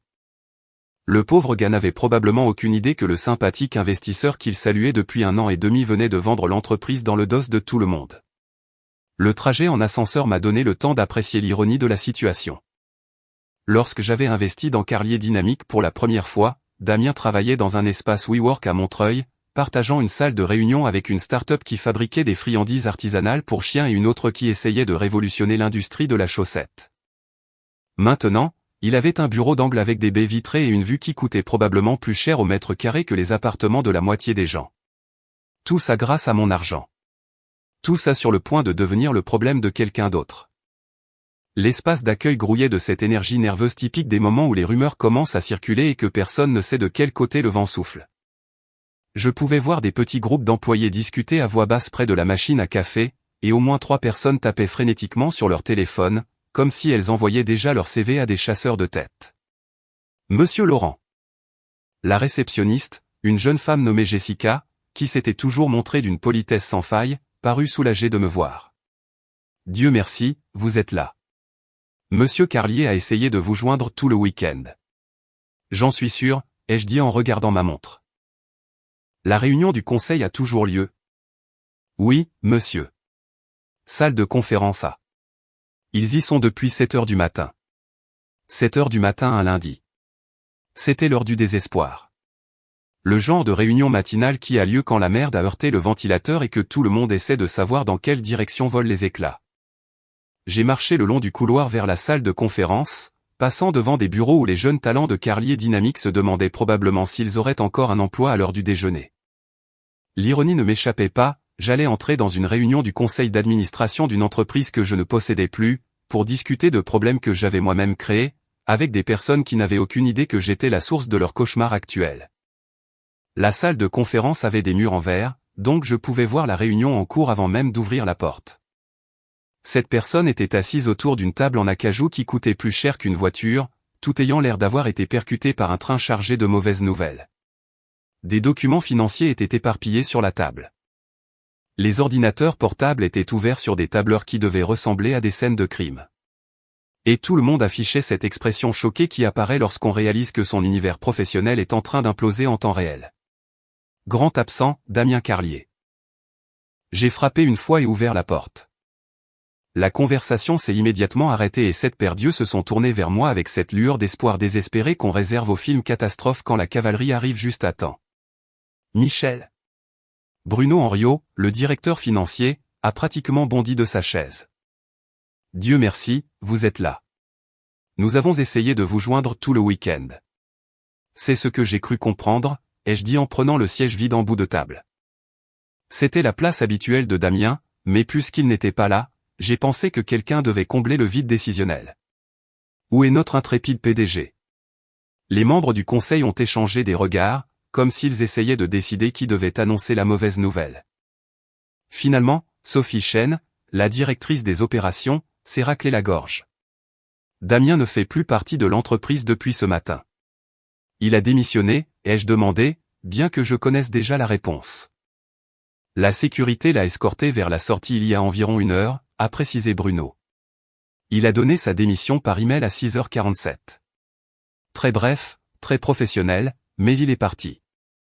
J'ai hoché la tête, feignant d'apprendre la nouvelle, comme s'il ne s'agissait pas du résultat exact que j'avais orchestré. C'est fâcheux, compte tenu de nos défis actuels. Michel, Sophie s'est penchée en avant, sa voix tendue par une panique à peine contrôlée. Nous avons besoin de savoir ce qui se passe avec la structure financière de l'entreprise. Nos comptes d'exploitation ont été gelés. Les salaires sont en retard, et nous avons des fournisseurs qui appellent toutes les 5 minutes pour des rejets de paiement. Et il y a des rumeurs, a ajouté Marc Vasseur, le directeur du développement, sur une sorte d'acquisition ou d'OPA hostile. La presse financière tourne autour et pose des questions sur les changements de propriété et de direction. J'ai regardé les 7 personnes autour de cette table, celles qui avaient aidé à bâtir Carlier Dynamics pour en faire une entreprise de 160 millions d'euros. Des professionnels intelligents et dévoués, qui avaient fait des semaines de 60 heures et sacrifié leur temps personnel pour concrétiser la vision de Damien. Ils méritaient mieux que ce qui allait leur arriver. Mais, malheureusement, ils étaient des dommages collatéraux. Eh bien, ai-je dit en ouvrant mon porte-document pour en sortir une chemise, j'ai des nouvelles qui devraient clarifier la situation. J'ai placé des copies des documents d'acquisition devant chaque membre du conseil. Le logo de Capstone Partenaires Juridiques était mis en évidence en haut de chaque page, suivi d'un jargon à la fois limpide et absolument dévastateur pour tous ceux présents dans la pièce. À la clôture du marché vendredi dernier, ai-je annoncé en observant leur visage pendant qu'ils lisaient, j'ai vendu ma participation majoritaire dans Carlier Dynamique à Capstone Partenaires Juridiques. La vente a été finalisée ce matin. Et ils sont désormais l'actionnaire majoritaire de l'entreprise. Le silence qui a suivi fut d'une immobilité totale et profonde. Le genre de silence qui survient lorsqu'une pièce remplie de gens brillants réalise que tout leur univers professionnel vient d'être réécrit sans leur avis ni leur consentement. Bruno fut le premier à retrouver sa voix. Vous. Participation majoritaire, Michel? Vous possédez moins de 15% de l'entreprise. J'ai souri. Le fameux sourire de l'investisseur qui explique la liquidation. En réalité, Bruno, je possède 90% de Carlier Dynamique. Damien détenait 10% et occupait le poste de PDG, mais j'ai été l'actionnaire majoritaire depuis le premier jour. Le visage de Sophie était devenu livide. C'est impossible. Damien a fondé cette entreprise. Il l'a bâtie à partir de rien. Damien a eu la vision, ai-je corrigé. J'ai apporté le capital. 90% des fonds d'amorçage, 90% de l'investissement d'exploitation, 90% du capital d'expansion. Tout est sorti de mon portefeuille personnel. En retour, j'ai reçu 90% des parts. Tout est consigné dans les statuts de création de la société. Si vous prenez la peine de les consulter. Marc faisait défiler frénétiquement l'écran de son téléphone, cherchant probablement les documents officiels qu'il aurait dû lire plus attentivement il y a 18 mois. Mais pourquoi? Pourquoi avoir vendu à Capstone? Nous sommes rentables. Nous sommes en pleine croissance. Nous venons de décrocher le contrat avec le groupe Morrison. Parce que, les jeux interrompus, mes priorités ont changé. Je me désinvestis de certaines relations d'affaires qui ne s'alignent plus avec mes intérêts personnels.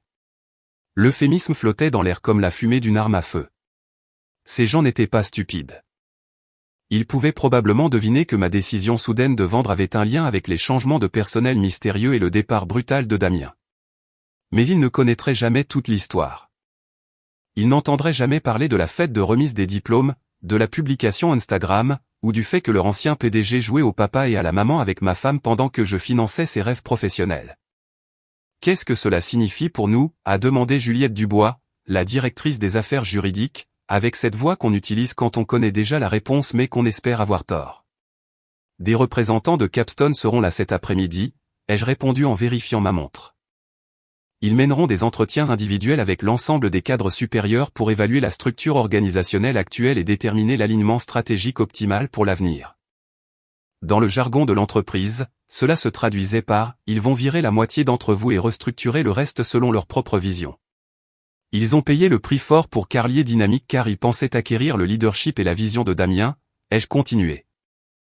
Maintenant que Damien ne fait plus partie de l'équation, ils vont devoir réévaluer si l'entreprise correspond toujours à leurs critères d'investissement. Les mains de Bruno tremblaient lorsqu'il a posé les documents d'acquisition. Michel, cette entreprise emploie 47 personnes. Certaines ont des familles, des crédits immobiliers, des enfants à l'université. Vous ne pouvez pas juste. Je peux, et je l'ai fait, ai-je dit en me levant et en refermant mon porte-document. Capstone Partenaires Juridiques est une firme réputée avec une vaste expérience en restructuration d'entreprise. Je suis sûr qu'ils prendront des décisions dans le meilleur intérêt de leur investissement. Ce qui était une façon polie de dire, ce n'est plus mon problème. J'ai marché vers la porte, puis je me suis arrêté et tourné une dernière fois vers cette salle remplie de cadres sous le choc. Pour ce que ça vaut, vous êtes tous des professionnels talentueux. Je suis sûr que vous retomberez sur vos pieds, peu importe ce que Capstone décide. Puis, je les ai laissés là, à contempler le cratère fumant où se trouvait autrefois leur carrière.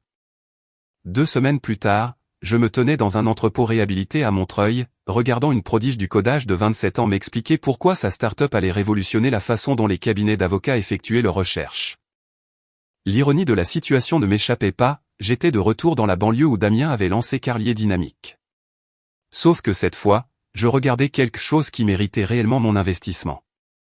L'espace n'avait rien à voir avec les bureaux lustrés de Carlier Dynamics sur l'avenue Hoche. Murs en briques apparentes, sol en béton ciré, et ce genre d'éclairage industriel qui donnait à tout le lieu des airs de café branchés. Mais il y avait de l'énergie ici. Ce genre d'intensité ciblée qui survient quand des gens brillants construisent une chose en laquelle ils croient vraiment, au lieu d'essayer d'impressionner les investisseurs et de gravir les échelons du monde de l'entreprise. Le problème avec la recherche juridique, disait Amira, faisant un geste vers un mur recouvert de tableaux blancs qui semblait avoir été attaqué par un mathématicien sous caféine. C'est qu'elle est restée coincée au XIXe siècle. Les cabinets paient de jeunes collaborateurs 275 € de l'heure pour faire un travail que l'intelligence artificielle pourrait accomplir en quelques minutes. J'ai hoché la tête, buvant mon café dans un mug ébréché qui venait probablement d'une ressourcerie du coin. Le café était terrible. Amer, léger, et servi à température ambiante. Mais ce qu'Amira disait m'intéressait bien plus que la qualité de son service de boisson. « Montrez-moi la démo », ai-je dit. Les yeux d'Amira se sont illuminés, comme si on venait de lui offrir un financement illimité et un approvisionnement à vie en Red Bull. Elle a bondi vers son ordinateur, relié à un écran géant qui dominait l'un des murs de l'open space. « D'accord, imaginez que vous travaillez sur un cas de fusion complexe, dit-elle, ses doigts volant sur le clavier. Une recherche traditionnelle impliquerait d'envoyer 3 jeunes avocats passer 40 heures à éplucher les bases de données juridiques. La jurisprudence et les dépôts réglementaires. Ils factureraient aux clients 33 000 € pour un travail qui consiste principalement en des recherches par mots-clés et de la révision de documents. L'écran s'est rempli d'une interface épurée et intuitive qui ne ressemblait en rien aux bases de données juridiques austères avec lesquelles je voyais les avocats se débattre depuis des années. Maintenant, regardez ça, dit Amira en tapant une requête de recherche qui aurait pris des jours aux jeunes avocats. Les résultats sont apparus instantanément. Pas juste une liste de cas et de lois, mais une analyse ciblée et pondérée des précédents pertinents, complète avec des indices de fiabilité et des recommandations stratégiques. L'IA avait passé au crible des milliers de documents, identifié les éléments les plus importants, et les présentait dans un format qui avait réellement du sens. C'est impressionnant, ai-je lâché. Et je le pensais vraiment. Des démos technologiques, j'en avais vu beaucoup, la plupart promettant de révolutionner des industries qui ne voulaient pas particulièrement l'être. Mais là, c'était différent. Cela résolvait un vrai problème qui coûtait des millions d'euros chaque année au cabinet d'avocats. Nous n'essayons pas de remplacer les avocats, a poursuivi Amira, clairement lancée sur son sujet favori. Nous essayons de les rendre plus efficaces. Au lieu de passer des semaines sur la recherche, ils peuvent consacrer leur temps à la stratégie, aux relations clients, à la véritable réflexion juridique. Les choses pour lesquelles les humains sont vraiment bons. J'ai marché à travers l'espace, observant l'installation. 6 développeurs travaillant sur des bureaux debout qui semblaient faits de pièces IKEA et de tuyauterie industrielle. Une zone de réunion faite d'une porte de récupération posée sur des tréteaux. Des tableaux blancs couverts de diagrammes, de maquettes d'interface et de ce qui ressemblait à un pari sur le livreur de pizza qui arriverait le plus vite à leur adresse. C'était à ça que ressemblait une vraie start-up. Svelte, concentrée, bâtie par des gens qui se souciaient plus de résoudre des problèmes que d'impressionner qui que ce soit. Cela me rappelait mes propres débuts, quand je tradais des actions depuis un studio et vivais de nouilles instantanées et de détermination obstinée. Quelle est votre situation de financement actuelle, ai-je demandé. L'enthousiasme d'Amira s'est légèrement estompé. On a fonctionné sur nos fonds propres jusqu'à présent. J'avais quelques économies de mon ancien boulot chez Google, et l'équipe travaille pour des parts en capital jusqu'à ce qu'on puisse se permettre de vrais salaires. On a de la trésorerie pour peut-être encore 3 mois. Puis elle a haussé les épaules, essayant de paraître décontractée face au fait que son entreprise était à 3 mois de la faillite. Ensuite, soit on trouve des investisseurs, soit on retourne tous travailler pour les rêves des autres. J'ai sorti mon téléphone et je lui ai montré les recherches que j'avais faites sur son parcours pendant mon trajet en métro. Un diplôme en informatique du MIT. 3 ans chez Google à travailler sur des algorithmes de machine learning. 2 ans dans une start-up legal tech rachetée par Thomson Reuters. Son code était élégant.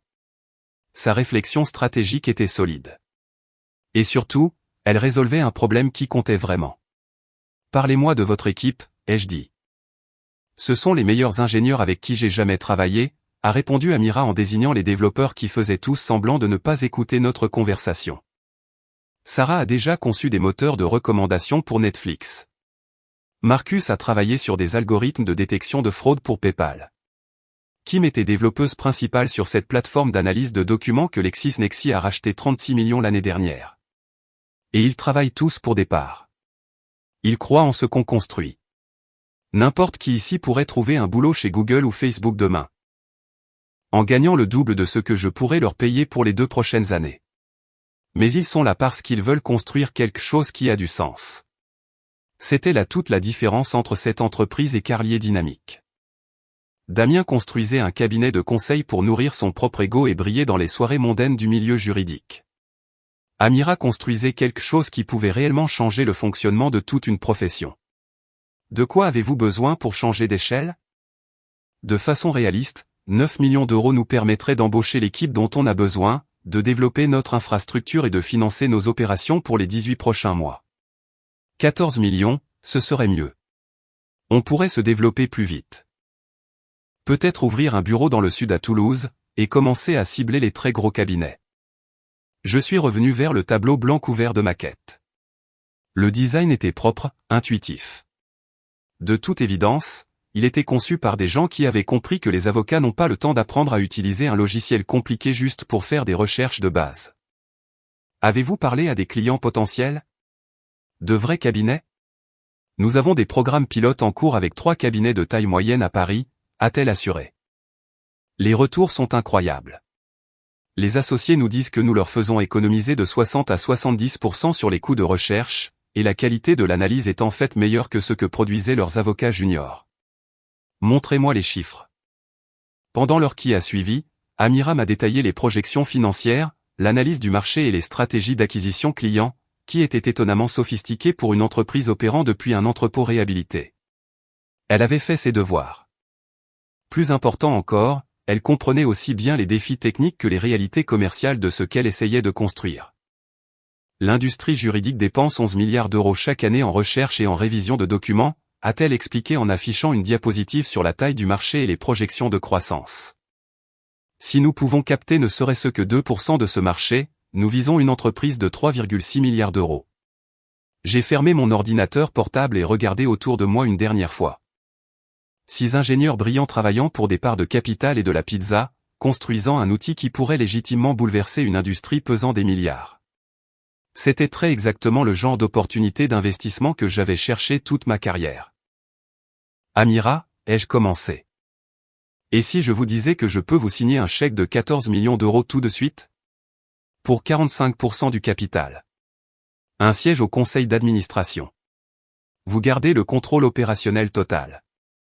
Son visage est passé par environ 17 émotions différentes en l'espace de 3 secondes. Choc, incrédulité, excitation, suspicion, et enfin, un optimisme prudent. Je dirais que vous êtes soit le meilleur business angel de France, soit que vous montez une arnaque très élaborée. J'ai ri. Mon premier vrai rire depuis cette nuit passée devant la porte verrouillée. Aucune arnaque. Juste un type qui sait reconnaître un bon investissement quand il en voit un. J'ai sorti mon carnet de chèques et commencé à écrire. 14 millions d'euros à l'ordre de Amira Tech SAS. Exactement le montant des bénéfices que j'avais réalisés en vendant Carlier Dynamique. Réinvesti dans quelque chose qui méritait vraiment de réussir. Bienvenue dans la cour des grands, ai-je dit en lui tendant le chèque. Pour la première fois depuis 2 semaines, j'avais l'impression de construire quelque chose au lieu de le détruire. 3 jours après avoir rédigé ce chèque dans cet entrepôt de Montreuil, j'étais assis dans la banquette d'un café calme du 16e arrondissement, observant ma future ex-femme triturer sa tasse comme si elle contenait le secret pour sauver sa réputation. Elle avait finalement accepté de me rencontrer, probablement parce que ses cartes de crédit étaient toujours bloquées et qu'elle avait besoin de manger quelque chose qui ne venait pas d'un camion-restaurant. Le café était l'un de ces endroits discrets qui facturaient 6 € le café, mais ne ressentaient pas le besoin de l'afficher avec des néons et du latar pour Instagram. Juste du bon café, des sièges confortables et une acoustique étudiée permettant d'avoir des conversations privées sans que toute la salle n'entende. Parfait pour ce que j'avais prévu. Léa avait meilleure mine que lors de notre dernière entrevue, mais de justesse. Elle avait réussi à se doucher et à se changer, mais de gros cernes assombrissaient ses yeux, et le maquillage ne parvenait pas tout à fait à les camoufler. Sa posture habituellement si assurée avait été remplacée par les épaules affaissées de quelqu'un qui avait passé la dernière semaine à découvrir que l'indépendance financière n'était pas qu'un slogan dans les magazines féminins. « Tu as pu dormir ?» ai-je remarqué en m'installant en face d'elle. Elle a enroulé ses mains autour de sa tasse comme si c'était une bouée de sauvetage. « Michel, j'ai réfléchi à tes conditions. Et elles sont conçues pour m'humilier. J'ai touillé le sucre dans mon expresso et pesé ces mots. Elles sont conçues pour rétablir la vérité publiquement. Il y a une différence. Tu veux que j'admette publiquement que tu as financé toute mon éducation pendant que j'en remerciais un autre? C'est de l'humiliation. C'est de l'honnêteté. Je me suis adossé contre le cuir de la banquette. Tu as fait le choix de réécrire l'histoire avec ce post Instagram. Maintenant, tu dois choisir entre corriger ça de ton plein gré, ou laisser d'autres personnes découvrir la vérité par elles-mêmes. Elle est restée silencieuse un long moment, fixant par la fenêtre les piétons qui se pressaient vers des emplois qui, eux, ne dépendaient probablement pas de posts sur les réseaux sociaux ou de plans de vengeance financière. Qu'est-il arrivé à Damien, a-t-elle fini par demander. Comment ça? Il ne répond pas à mes appels. Son assistante dit qu'il est indisponible pour une durée indéterminée. Son profil LinkedIn indique qu'il est à la recherche de nouvelles opportunités. Qu'est-ce que tu lui as fait? J'ai presque eu pitié d'elle. Presque. Elle semblait vraiment croire que Damien était une success story indépendante, un esprit juridique brillant qui avait bâti son propre empire grâce à son talent et à sa détermination. Le fait que son existence professionnelle entière ait été financée par son propre mari était apparemment une nouvelle pour elle. Je n'ai rien fait à Damien, ai-je dit. J'ai juste arrêté de faire des choses pour lui. C'est cryptique, même pour toi. Carlier Dynamique était mon entreprise, Léa. Propriétaire à 90%. Tout est documenté, tout est légal. Damien était essentiellement un employé très bien payé qui jouait au PDG parce que j'aimais bien son plan d'affaires. La tasse de café lui a échappé des mains, cliquetant contre la soucoupe. C'est impossible. Les statuts de l'entreprise sont publics, tu es un homme d'affaires, tu sais que. Mais il a construit cette entreprise de rien. Il faisait des journées de 18 heures, prenait toutes les décisions stratégiques, décrochait tous les gros clients. Point avec mon argent. J'ai sorti mon téléphone et lui ai montré les enregistrements des virements bancaires que j'avais imprimés exactement pour cette conversation. 18 mois de financement opérationnel, de capital d'amorçage, de prêts d'expansion, de baux commerciaux. Tout provenait de mon portefeuille d'investissement. Elle a fixé les documents comme s'ils étaient écrits dans une langue étrangère. Pourquoi ferais-tu ça? Pourquoi financerais-tu son entreprise? Parce que ma femme m'a demandé d'aider son ami qui avait du mal à lancer son cabinet de conseil juridique. Tu te souviens de cette conversation? Tu as dit qu'il était brillant, mais qu'il avait juste besoin que quelqu'un croie en lui. Toutes les couleurs ont quitté son visage alors que les pièces du puzzle s'assemblaient. Oh mon Dieu! Alors, quand tu le remerciais d'avoir sponsorisé ton éducation, tu le remerciais en réalité de dépenser mon argent pour tes frais de scolarité, pendant que je dépensais mon argent pour son entreprise. C'est une poupée russe financière de l'ironie.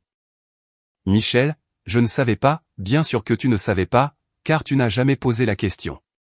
Tu as juste supposé que ton brillant petit ami avait bâti son propre empire, et tu étais très heureuse de laisser tout le monde penser qu'il était ton sugar daddy à ma place. Elle s'est pris la tête à deux mains, ses épaules tremblant légèrement.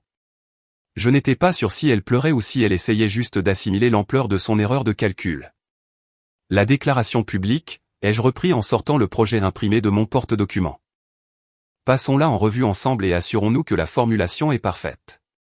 Elle a levé les yeux vers moi, ses paupières rougies. Tu vas vraiment m'obliger à faire ça. Tu vas le faire parce que c'est la vérité, et parce que l'alternative, c'est de me regarder passer les 5 prochaines années à prouver au tribunal que tu as commis une fraude en dissimulant la source de ton financement éducatif à tes employeurs potentiels et à tes contacts professionnels. J'ai fait glisser le brouillon sur la table. Lis-le à voix haute. Je veux être sûr que ça sonne naturel. Elle a pris le papier de ses mains tremblantes. Je souhaite reconnaître publiquement et remercier mon mari, Michel Laurent, pour son soutien financier total tout au long de mon parcours en école de droit. Michel a payé mes frais de scolarité, mes frais de subsistance et mes dépenses éducatives sans aucune aide d'autre partie. Mes récentes publications sur les réseaux sociaux suggéraient à tort que d'autres avaient sponsorisé mon éducation. Et je m'excuse pour toute confusion que cela a pu causer. Le généreux soutien de Michel a rendu ma carrière juridique possible, et je lui suis reconnaissante de son investissement dans mon avenir. Trop solennel, ai-je dit. On dirait une vidéo de prise d'otage. Recommence, mais fais en sorte que ça ressemble à quelque chose que tu écrirais vraiment. Elle m'a regardé comme si je lui avais demandé de réciter l'annuaire en mandarin. Comment veux-tu que je rende ça naturel? J'admets publiquement avoir menti sur la personne qui a payé mes études. Tu corriges publiquement une erreur. Il y a une différence. Pendant l'heure qui a suivi, nous avons passé en revue la déclaration ligne par ligne, peaufinant le langage jusqu'à ce que cela ressemble à quelque chose qu'une personne posterait réellement sur les réseaux sociaux, plutôt qu'à un texte dicté par un avocat spécialisé en divorce. La version finale était plus courte, plus conversationnelle, mais elle contenait toujours tous les aveux clés dont j'avais besoin de garder trace. Quand est-ce que ça doit être mis en ligne, a-t-elle demandé. Ce soir. Instagram, Facebook, LinkedIn. Et tu vas l'envoyer par email aux publications juridiques qui ont couvert ta remise de diplôme, Dalloz Actualité, Le Monde du Droit, la Gazette du Palais. Toutes. Ça va détruire ma réputation. Ta réputation était construite sur un mensonge. Je t'offre juste l'opportunité de le corriger avant que quelqu'un d'autre ne fouille et ne découvre la vérité par lui-même. Elle a plié la déclaration et l'a mise dans son sac à main, la manipulant comme un déchet toxique. Et après ça? Après m'être publiquement humilié et avoir admis que mon mec à succès ne faisait que dépenser l'argent de mon mari. Après ça? Après ça, toi et Damien pourrez aller construire la vie que vous voulez ensemble.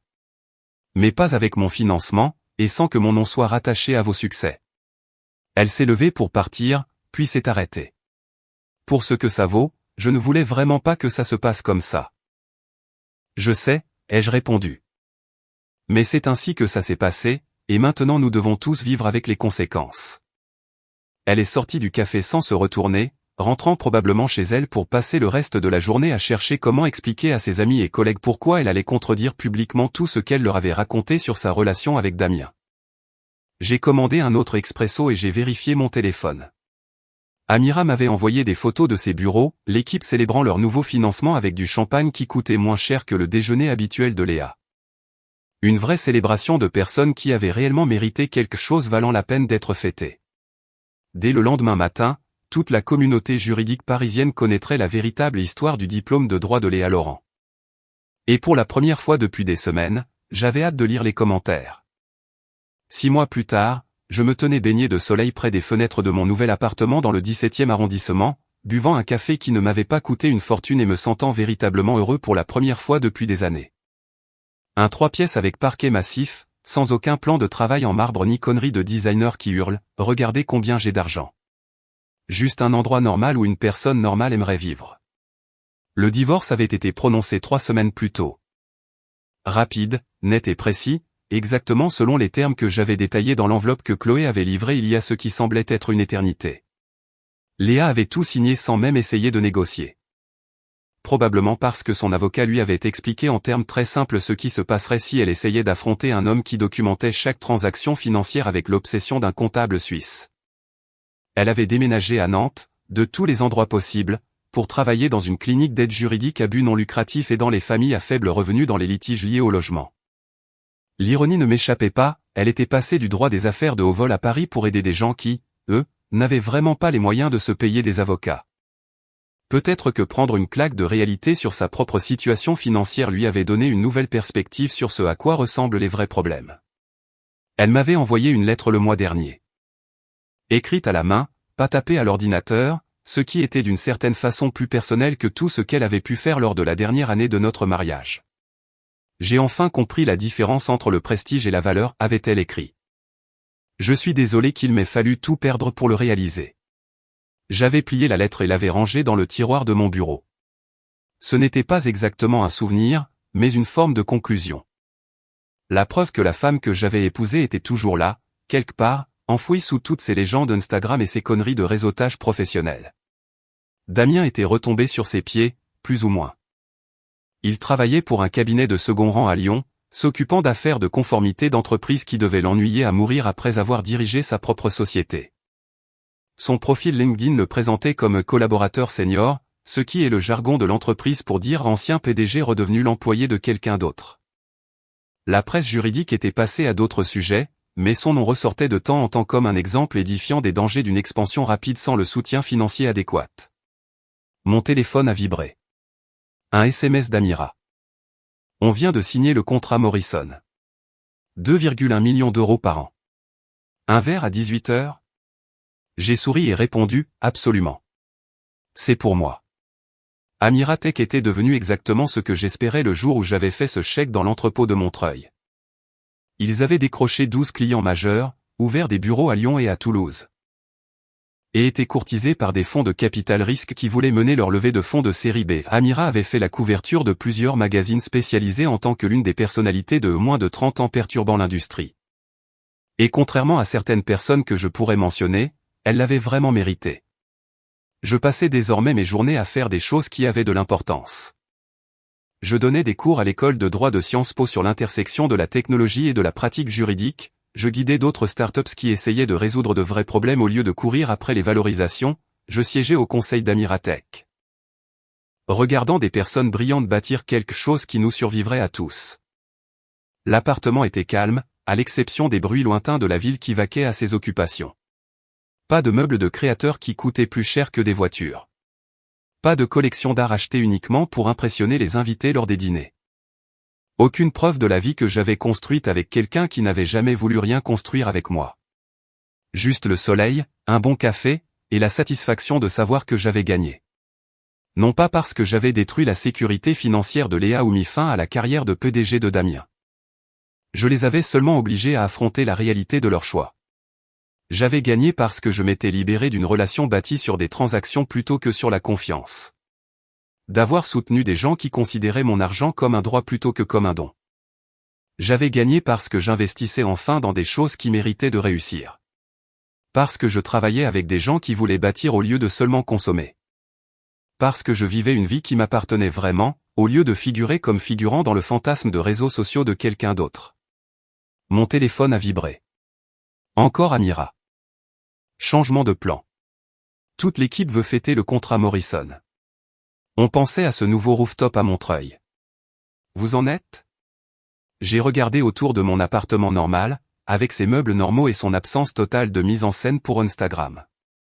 Et j'ai réalisé que je ne pouvais penser à aucun autre endroit où j'aurais préféré être que de fêter cela avec des gens qui avaient réellement mérité leur succès.